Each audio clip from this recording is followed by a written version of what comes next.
ICC world cup 2023 जो कि पहले से ही अंपायर के डिसीजन की वजह से कंट्रोवर्सीज का शिकार है, लेकिन इस बार हमें कुछ अलग देखने को मिला है। बांग्लादेश और श्रीलंका के दरमियान हमें एक ऐसा डिसमिसल देखने को मिला है जो कि ना तो किसी क्रिकेट फैन ने कभी देखा होगा और ना ही किसी क्रिकेट फैन ने उसके बारे में सुना होगा। तो श्रीलंका और बांग्लादेश के दरमियान हमें क्रिकेट हिस्ट्री का पहला टाइम आउट डिसमिसल देखने को मिला। अगर आपको टाइम आउट डिसमिसल का नहीं पता तो आइए हम आपको टाइम आउट डिसमिसल के बारे में बताते हैं। टाइम आउट वो चीज़ है जब एक बैट्समैन आउट होकर जाता है तो दूसरे बैट्समैन को क्रीज पर आने के लिए 2 मिनट दिए जाते हैं। तो उन 2 मिनट में बैट्समैन के लिए ये ज़रूरी है कि वो क्रीज पर आकर बॉल फेस करे। लेकिन श्रीलंका और बांग्लादेश के दरमियान खेले गए मैच में शाकिब उल हसन की बॉल पर सदीरा समाराविक्रमा आउट हुए और उससे अगले आने वाले बैट्समैन थे एंजेलो मैथ्यूज, और एंजेलो मैथ्यूज इन 2 मिनट में बॉल फेस करने में नाकाम रहे। दरअसल एंजेलो मैथ्यूज 2 मिनट में क्रीज पर तो आ गए थे, लेकिन एंजेलो मैथ्यूज जब बॉल फेस करने लगे तो उनकी हेलमेट की स्ट्रैप खराब थी।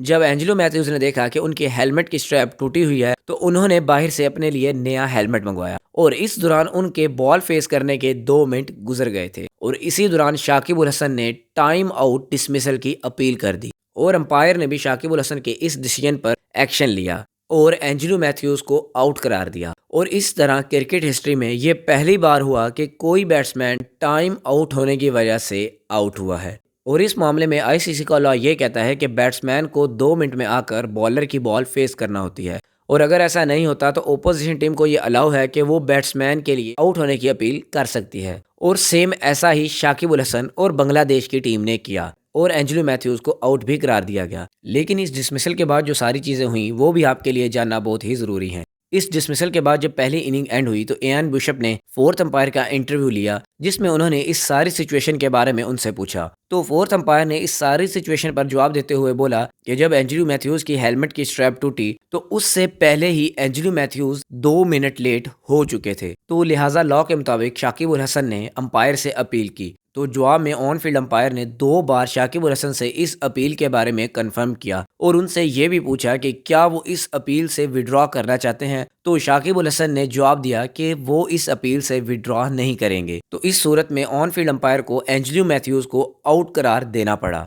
इसके बाद जब बांग्लादेश की टीम चेस करने आई तो एंजेलो मैथ्यूज ने शाकिब उल हसन को आउट करके टाइम आउट का इशारा करके सेलिब्रेशन भी की। लेकिन इसके बाद बांग्लादेश ने 280 रन का टारगेट 7 विकेटों पर पूरा कर लिया और 3 विकेटों से श्रीलंका को यह मैच हरा दिया।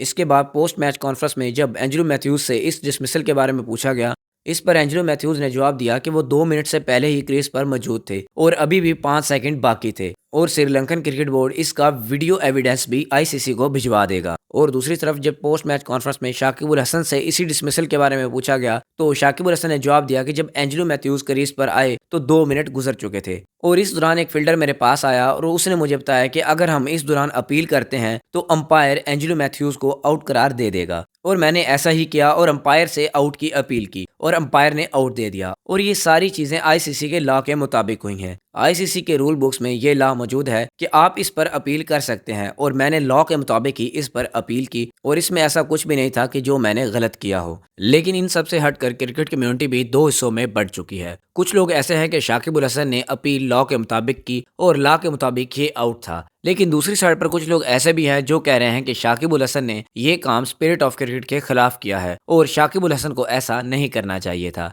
आपको इस सारी सिचुएशन पर क्या लगता है? आप अपनी राय कमेंट सेक्शन पर दे सकते हैं कि क्या शाकिब उल हसन को इस पर अपील करनी चाहिए थी या फिर उनको इस अपील से विड्रॉ कर लेना चाहिए था। अभी के लिए सिर्फ इतना ही। अगर आपको ये वीडियो अच्छी लगी है तो इस वीडियो को लाइक करें, कमेंट करें और ज़्यादा से ज़्यादा शेयर करें और हमारे चैनल को सब्सक्राइब कर लें ताकि आपको मज़ीद ऐसी वीडियोज़ मिलती रहें।